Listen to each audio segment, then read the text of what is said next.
ফেনীতে one stops maternity নামে একটি ক্লিনিকে চিকিৎসকের ভুল অস্ত্রোপচারে এক প্রসূতির মৃত্যুর অভিযোগ উঠেছে। শুক্রবার ওই নারীকে ক্লিনিকে নিয়ে গেলে চিকিৎসক ডাক্তার নাসরিন আক্তার মুক্তা তার অপারেশন করেন। এরপর তার শারীরিক অবস্থার অবনতি ঘটলেও ক্লিনিক কর্তৃপক্ষ তা গুরুত্ব দেয়নি।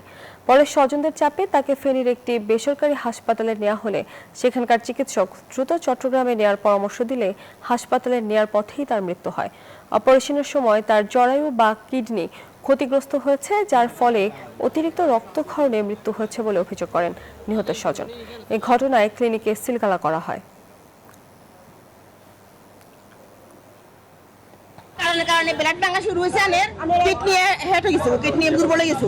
তখনই এটা এবার তারা হোটেলে যাই, সামান্য আবার কি অপারেশন করছে, আসলে বেগুন খুঁজছে তারা অপারেশন করছে, অপারেশন করে সিটে গেলা দিচ্ছে। সকালবেলা যখন 3-4 জন রক্ত দিছে, এরপরে যখন অবস্থা খারাপ, এখন অন্য হাসপাতালে আছে, এর বলেছে কিডনি গাড়ি গেলেছে।